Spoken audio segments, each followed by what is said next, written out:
Halo Sobat YouTube, selamat datang di Teca Hobi Channel. Sebelumnya aku mau ngucapin terima kasih banyak buat Tuhan Yesus Kristus dan buat teman-teman yang udah mendukung channel YouTube ini. Aku berterima kasih, mengucap syukur buat dukungan teman-teman semuanya. Nah, hari ini aku mau bahas mengenai settingan STB Super 2 versi yang kedua.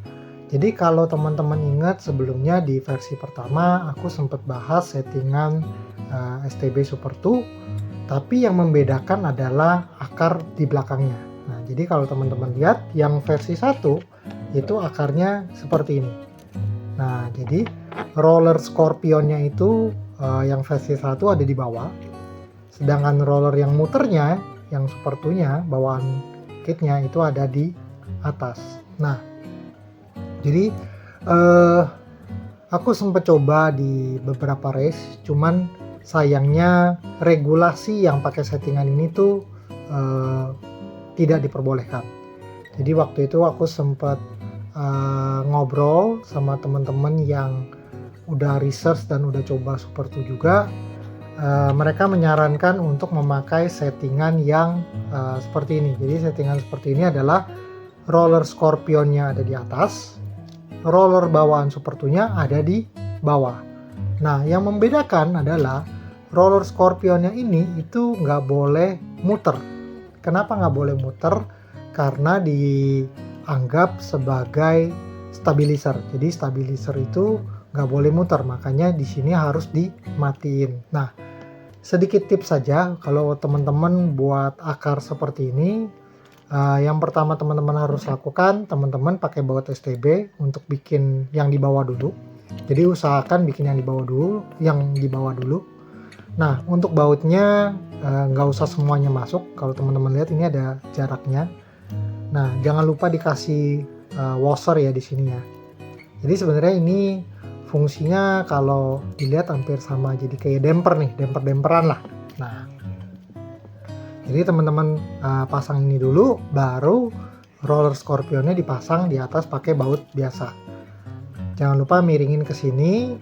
Nah, kalau memang dia belum mati, bisa tambahin lem sedikit nih. Cuman balik lagi ya ke regulasi, boleh ditambahin lem atau enggak. Nah, jadi roller Scorpionnya ini posisinya harus mati di sini. Nah, settingan Super 2 sendiri aku udah sempat coba yang ini, dan aku juga udah sempat ikut race dengan settingan ini. Sebenarnya settingannya menurut aku ini enak. Jadi dibandingkan dengan settingan yang ini tuh teman-teman bisa adjust di bagian roller belakangnya. Jadi kalau teman-teman lihat ini kan gerak nih. Nah, di sini juga ada sisa baut nih. Teman-teman bisa atur panjang atau pendeknya supaya roller ini bergerak. Nah, fungsinya apa? Kalau teman-teman ingat, GC-nya semakin pendek, itu lompatan mobil tuh akan semakin pendek.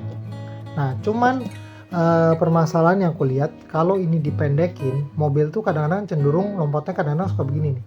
Nah, jadi ini teman-teman juga harus sesuaiin dengan kondisi di tracknya. Nah, cuman tetap kesulitan yang aku hadapin ketika aku pakai settingan ini ataupun dengan settingan yang ini itu ada di line changer. Jadi biasanya kalau di babak satu awal itu masih enak, jadi nyobain beberapa kali masih dapat. Tapi nanti kalau udah mulai di babak tengah atau babak akhir babak satu, itu biasanya kadang-kadang track tuh udah mulai licin.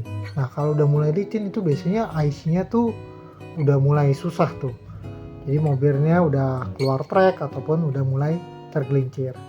Kemarin sempet ngobrol sama teman-teman yang pakai chassis Super 2 juga, dan aku sempat dikasih tips buat lewatin line changer. Nah, teman-teman bisa kendorin nih bagian as depannya. Jadi kayak jarak rodanya ini kalau teman-teman lihat nih dilonggarin gini jadi lebih panjang. Nah, fungsinya apa? Jadi kan kalau dia makin panjang sebenarnya mobilnya makin pelan, karena kan dia makin ada jeda nih. Nah itu sebenarnya ngebantu buat lewatin di line changer. Jadi aku sempat nyoba cara itu dan sempat berhasil lewatin di line changer. Cuman solusi ini nggak bisa aku bilang fix permanen karena masih sifatnya random. Kadang dapet, kadang enggak. Jadi memang masalah terbesar di chassis Super 2 mungkin salah satunya ada di IC. Sama yang kedua yang dihadapi adalah ketika ketemu dengan chassis yang lebih kenceng, misalkan ketemu dengan AR ataupun MA, Super 2 ini sedikit sulit untuk ngimbangin speednya. Kenapa? Karena pertama mungkin karena dia settingannya kerucut, jadi depannya tuh lebih kecil. Kedua, dia tuh sebenarnya ketika dia ngebelok, dia tuh sebenarnya kena chassis nih di sini nih. Jadi ini sebenarnya ada kena. Sama bagian roller Scorpion ini karena ini dibuat mati, ada kemungkinan sedikit kena track, ada kemungkinan ya. Karena aku kemarin sempat ngukur di setting board, kalau di setting board sebenarnya nggak kena sih, cuman mungkin kalau di track mungkin ada kena sedikit. Tapi kalau dicek di bagian roller Scorpionnya, biasanya kan kalau kena track itu kan biasanya ada kena kikis ya.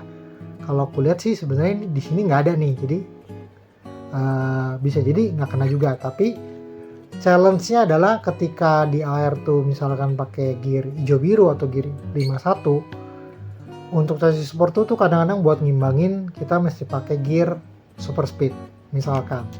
Tapi itu balik lagi ya teman-teman, cara kita ngolah mesin, baterai, propeller, semuanya tuh ngimpact.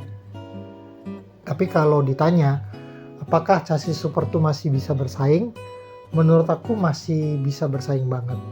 Walaupun aku lihat di race masih belum banyak racer-racer yang pakai ya. Misalkan kalau aku ikut lomba paling baru 2-3 orang yang pakai chassis Super 2 ini, maaf. Yang lain masih pakai chassis AR ataupun SFM. Nah, tapi aku tetap masih menyarankan buat teman-teman mencoba memakai chassis Super 2 ini. Oke, sekian review dari aku. Sampai jumpa di video berikutnya. Kalau ada pertanyaan ataupun hal-hal yang kurang jelas dari pembahasan ini, tolong tulis di kolom komentar. Sampai ketemu di video berikutnya. Bye-bye. God bless you all.